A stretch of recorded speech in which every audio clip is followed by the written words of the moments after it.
going to start on this side, okay? Oh, you want to get in front of the picture? Of course. Wave at the camera. Yeah. Wave. Don't touch it.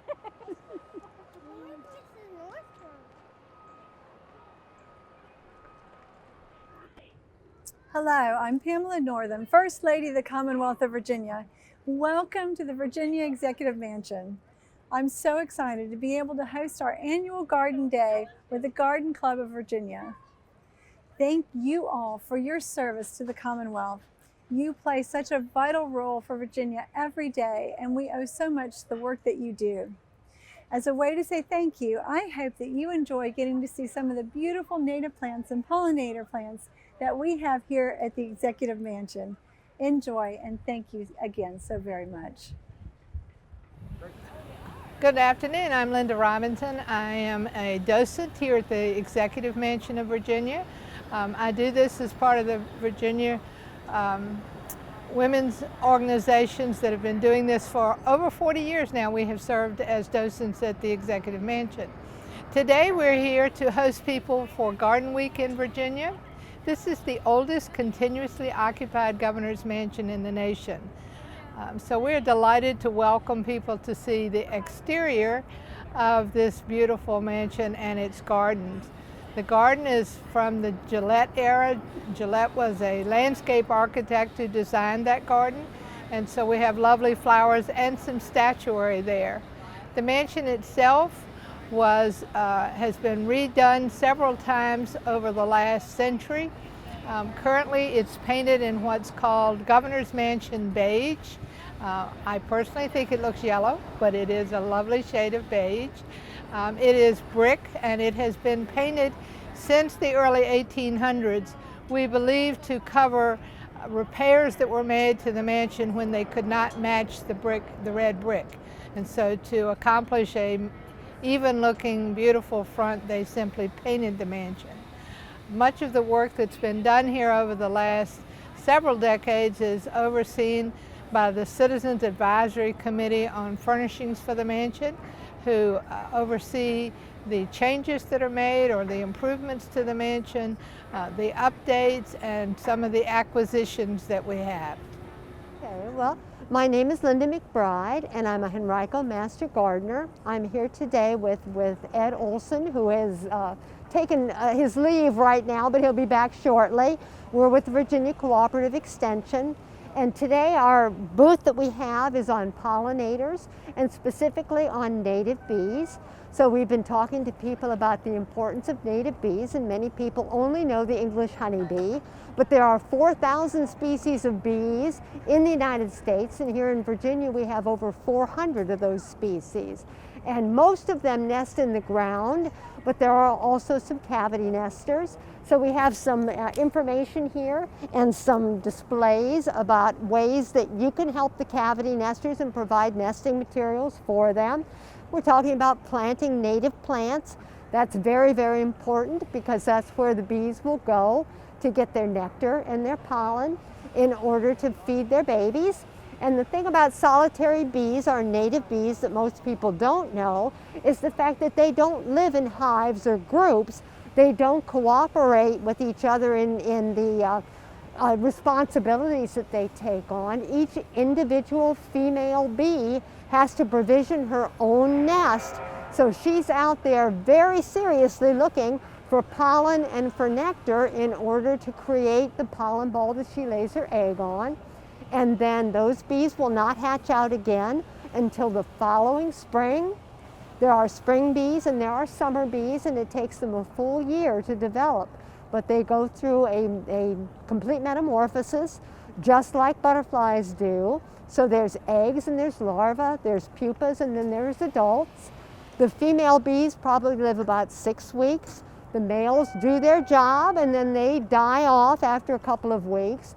And the females probably make 16 to 20 individual nest cells that they lay eggs on before they die. And then those bees overwinter, come out the next spring. They are very efficient pollinators, much more so than our English honeybees. The problem, of course, is that they are losing habitat just like all of our native insects are. And it's very important for them to have the native plants that they look for in order to get the honey and then, or in order to get the pollen and the nectar that they need for their babies. And some are specialists and will only use certain types of plants. So if those species of plants are no longer available, then those bees, of course, will also die out. So we're talking to people today about planting native plants and about how that's going to help not only our native bees, but all of our native pollinators and all of our native insects. And our insects are very, very important because they are the only things that can actually transfer the energy from the sun that gets into the plants in the food, and then they transfer that energy by eating those plants or pollinating those plants so that they can procreate. And then that energy is passed on through the trophic levels to the birds, to the predator birds, to the mammal species and so forth. So it's really important that we have our insects because without them, we cannot get that energy out of the plants. So my name's Sammy Zambone. I'm with Virginia State Parks, and today I've been talking to people about some of our resource management and how we've actually are working on pollinator fields in many of our state parks. One of the ways that we promote pollinators in state parks is by reducing the areas that we keep mowed. And then those open fields we manage through using prescribed burns, and then bush hogging on an annual basis and replanting with native wildflowers and warm season grasses to help promote pollinator habitat.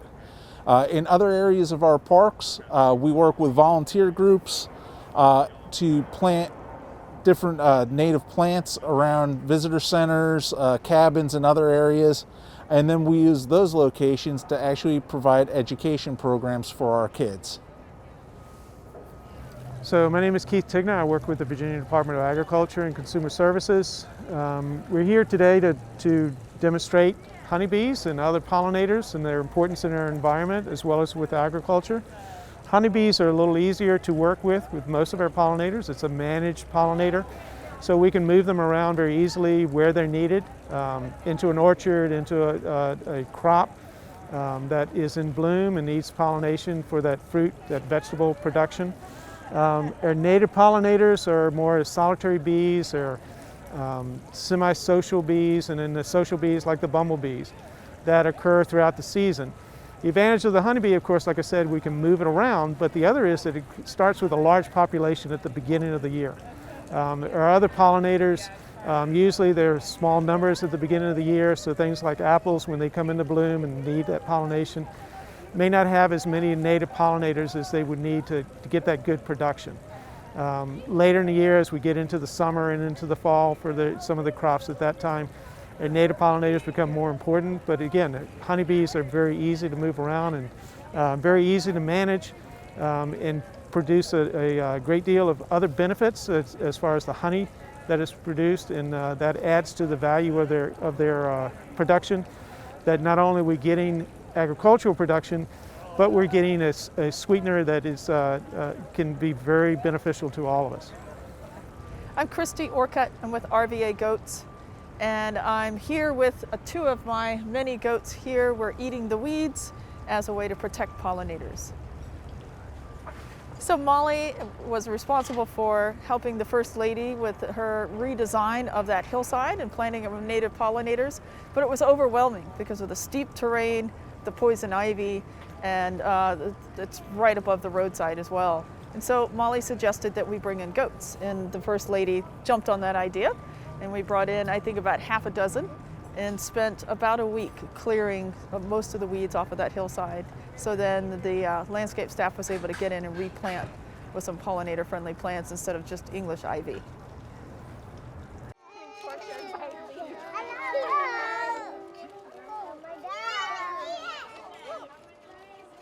I know. Are we stuck? Oh, there's a bumblebee. I think this is a bumblebee. I think it's a bumblebee. No, it's not a bumblebee. Wow, bud. What are you, bumblebee? This is not a butterfly.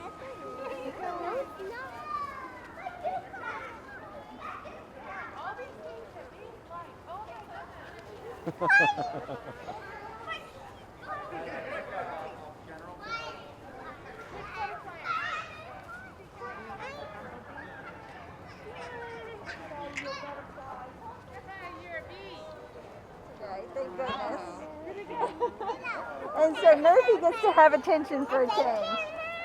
Yes, they love puppies and doggy daycare. But Murphy loves children, but he's very gentle. He is very gentle. And everyone's being so kind. Thank you, friends, for being so gentle. Sweet doggy. You like it? Okay, let's see if we can put some wings on him. All right, Murphy, stay here. Let's see. Sometimes we can do it. You want a cookie? Okay, let's see.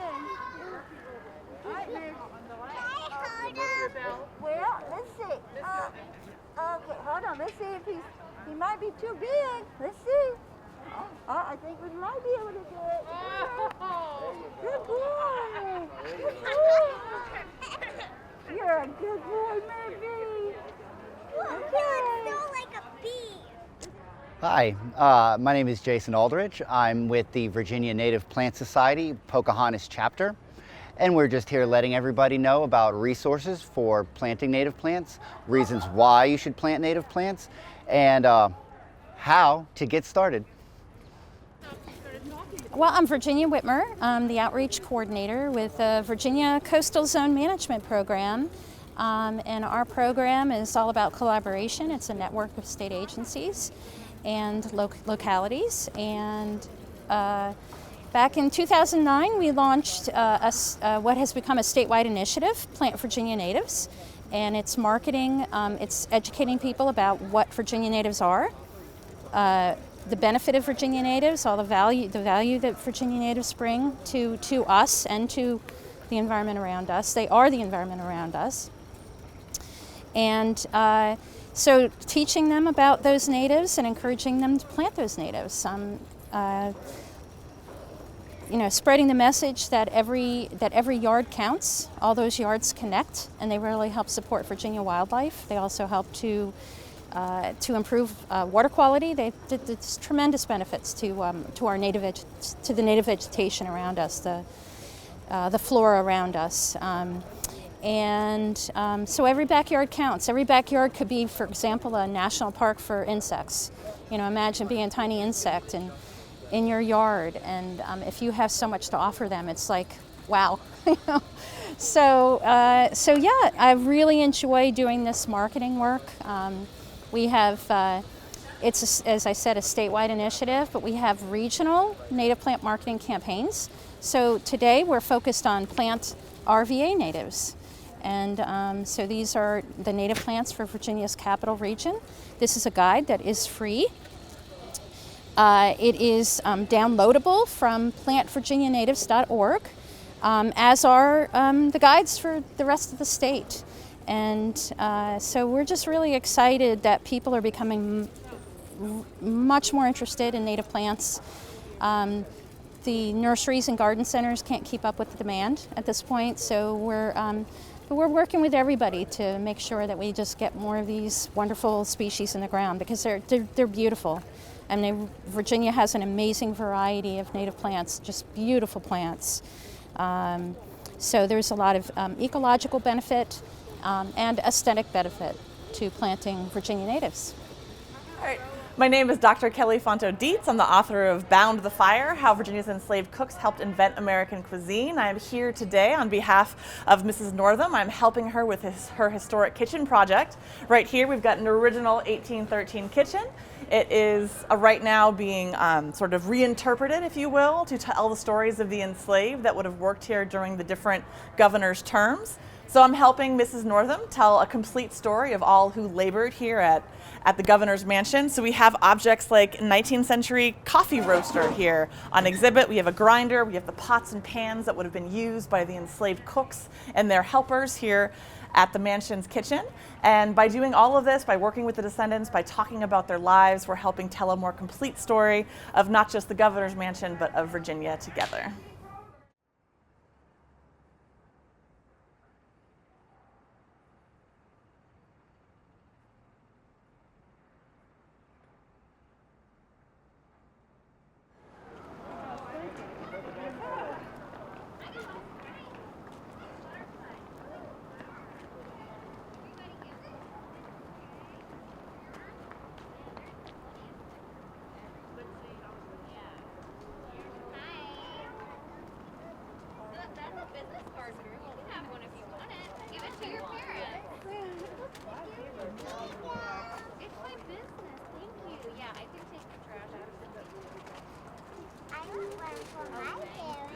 Give it to your parents. What do they do? Well, it shows my phone number, and so if your parents feel like they need help in their garden, I can show them. This is a drawing I did, and behind you is a slope. It's a really big hill, and we planted new plants so that we could get lots of butterflies. Do you guys like butterflies? Yeah. Look, these are all the butterflies that we can find. Okay. My name is Molly Spell Arts, and I'm here today. I'm Spell Garden Design, and I created the slope planting behind the Executive Mansion.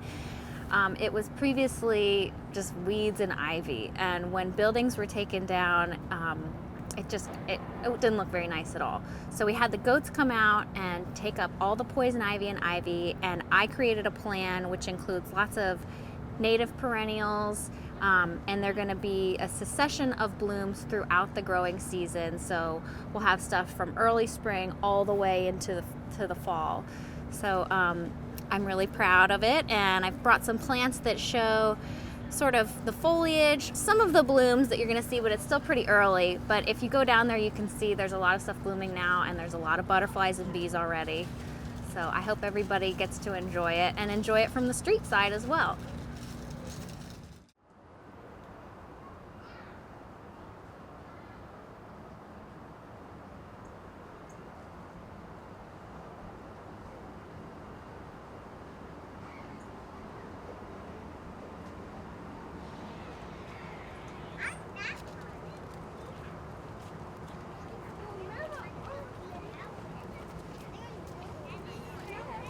Whoa, look at this big